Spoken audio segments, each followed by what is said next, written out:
हरियाणा के युवाओं के साथ जिस तरीके का अत्याचार भारतीय जनता पार्टी की सरकार कर रही है और जिस तरीके के भूल भुलैया में उनको चक्कर कटाए जा रहे हैं, उस विषय पर आज यहां हम बात करने के लिए इकट्ठा हुए हैं। पंजाब में आप सब जानते हैं कि आम आदमी पार्टी की सरकार 2022 में आई और तब से लेकर अब तक 60,000 से ज्यादा सरकारी नौकरी पंजाब के युवाओं को आम आदमी पार्टी की सरकार ने दी है और इस कामयाबी के साथ दी है कि एक भी भर्ती कहीं कोर्ट में नहीं अटकी हुई है, कहीं कोई पेपर कैंसिल नहीं हुआ, कहीं पर कोई पेपर लीक नहीं हुआ और जितने भी युवाओं ने ज्वाइन किया वो छोड़ छोड़ के नौकरी शिफ्ट नहीं कर रहे, चेंज नहीं कर रहे। तो एक बिल्कुल क्लीन तरीके से 60,000 नौकरी पंजाब के अंदर दी गई।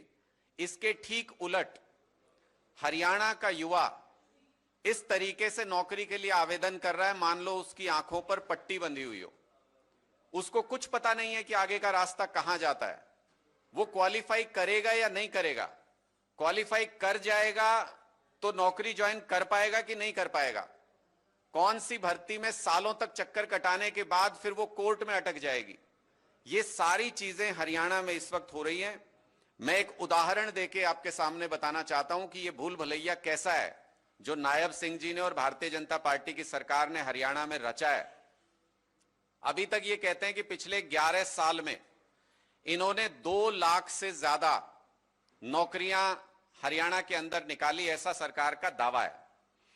उन 2 लाख में से आपको यह जान के ताज्जुब होगा कि भर्ती प्रक्रिया जिनमें पूरी हुई वो सिर्फ 1,20,000 है। मतलब जो भूल भुलैया के आखिरी सिरे तक पहुंचने का प्रयास कर पाए वो बच्चे 1,20,000 हैं।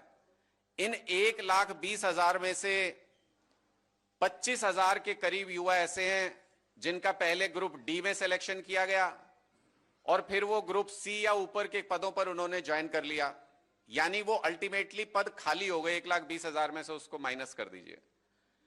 20,000 से ज्यादा, 25,000 ऐसे युवा हैं। 20,000 से ज्यादा ऐसी नौकरियां हैं जो अलग अलग केसेस में कोर्ट में आज भी धक्के खा रहे हैं युवा, वो कोर्ट में अटकी हुई हैं। और इस 11 साल के अंतराल के दौरान जब इन्होंने ये नौकरियां देने का ये दावा कर रहे हैं, उस दौरान 50,000 से ज्यादा सरकारी कर्मचारी रिटायर हो चुके हैं।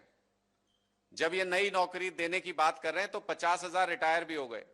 तो अगर 1,20,000 के आंकड़े में से आप इफेक्टिवली देखें कि नई नौकरियां कितनी दी, तो 50,000 माइनस कर लीजिए, 25,000 जो पद छोड़ के दूसरे पद पे आ गए वो माइनस कर लीजिए, और 20 से 1,000 नौकरी जो कोर्ट के चक्कर में उलझी हुई हैं वो आप उनको जमा घटा करके देखेंगे तो 11 साल के अंतराल में ये 20-25 हजार सरकारी नौकरी अभी तक हरियाणा की सरकार ने दी है।